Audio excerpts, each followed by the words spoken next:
menjelaskan bagian-bagian dari waterpass. Yang pertama ada nipo tabung yang terletak di sebelah kiri dari bagian waterpass. Nipo tabung bisa disebut juga sebagai libela, yaitu berfungsi untuk sebagai petunjuk apakah garis bidik alat tersebut sudah datar atau tidak. Selanjutnya adalah ada pemokus diafragma yang terletak pada di sisi kanan dari bagian waterpass itu.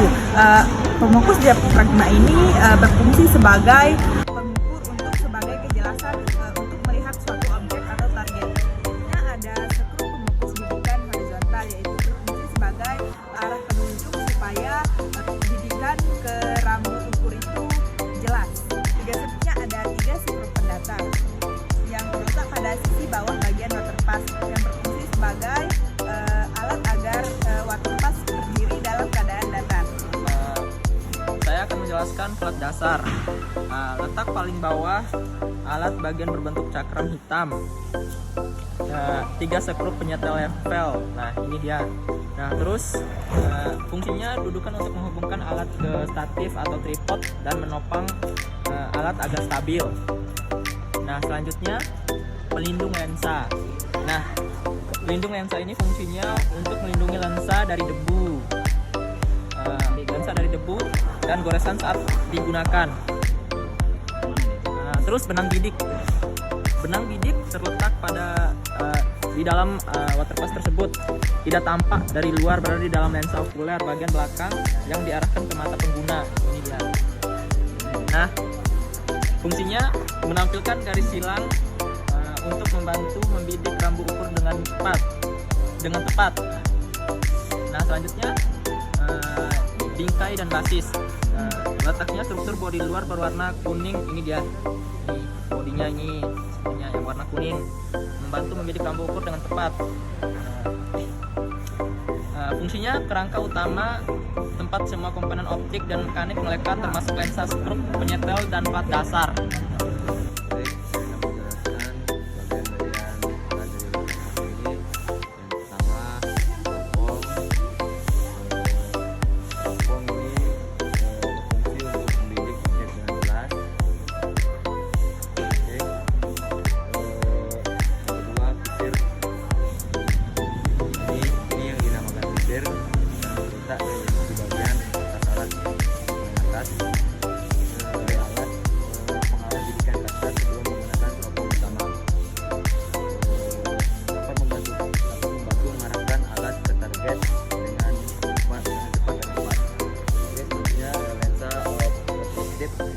Objektif berada di depan pada waterpass ini.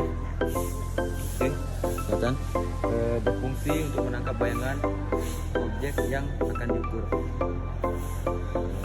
Oke, selanjutnya lensa okuler. Lensa okuler fungsi memperbesar bayangan agar objek terlihat jelas. Ini yang dinamakan lensa okuler. Baik.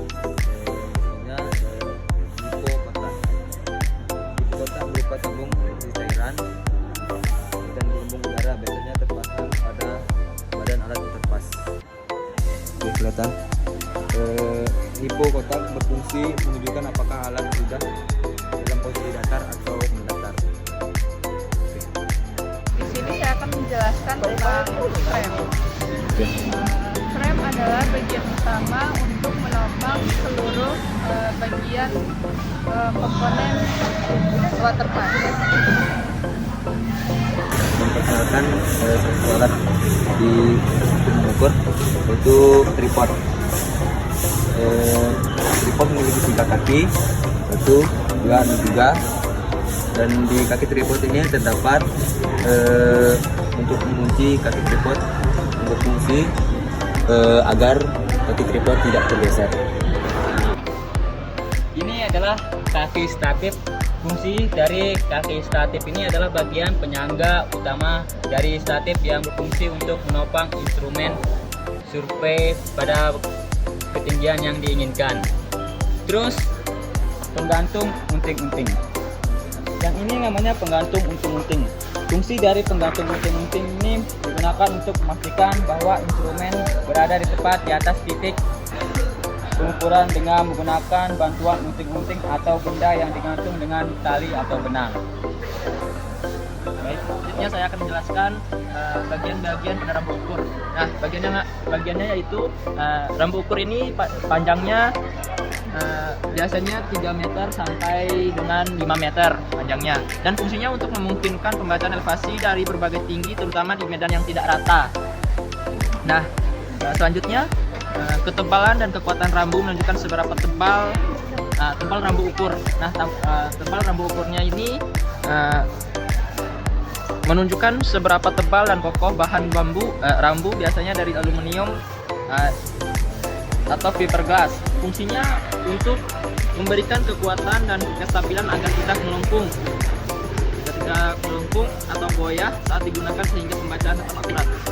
Baik, saya akan menjelaskan bagian-bagian dari deodorit. Yang pertama ada klem pengunci lingkaran horizontal yang berfungsi sebagai alat pengunci supaya badan pesawat tidak bisa digerakkan secara horizontal. Di sini ada yang namanya penggerak halus lingkaran horizontal yang berfungsi sebagai alat untuk menggerakkan teropong secara horizontal sesuai dengan arah rambu ukur secara halus. Selanjutnya saya akan menjelaskan bagian-bagian yang terdapat pada alat deodorit, yaitu skrup penyetel ABC.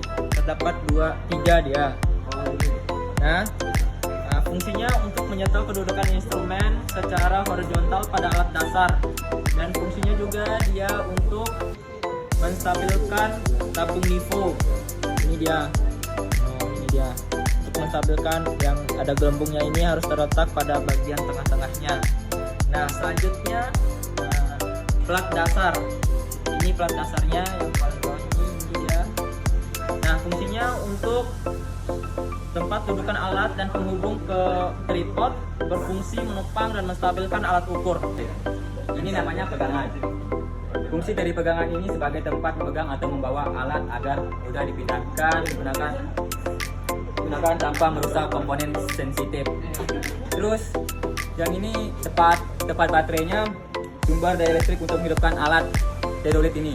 Baik, selanjutnya saya akan memperkenalkan bagian-bagian dari alat deodorit ini, yaitu pengarah kasar atau pembantu bisir yang terletak terpasang di bagian atas teleskop.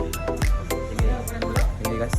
Oke, ini pengarah kasar ini berfungsi membantu membidik objek secara kasar sebelum menggunakan teleskop utama. Baik, selanjutnya lensa objektif. Lensa objektif terletak di ujung teleskop. Ini yang dinamakan lensa objektif. Oke.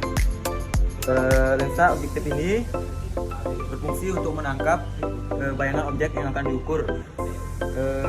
diukur menghasilkan bayangan nyata dan terbalik. Oke, selanjutnya klem sumbu 2. Klem sumbu 2 terletak mengelilingi poros horizontal sumbu 2 di bagian tengah alat. Oke, selanjutnya klem sumbu 2. Klem sumbu 2 terletak mengelilingi poros horizontal sumbu 2 di bagian tengah alat.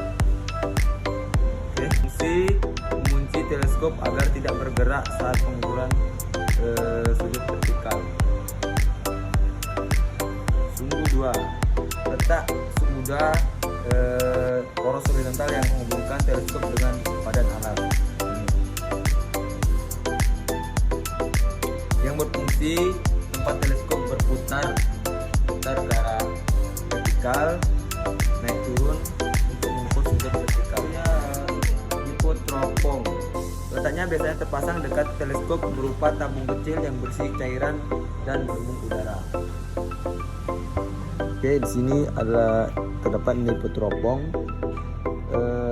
Fungsinya menunjukkan apakah garis bilik teleskop sudah mendatar untuk memastikan akurasi pengukuran. Ini saya akan menjelaskan fungsi dari nifo kotak, yaitu ini. Nifo kotak berfungsi untuk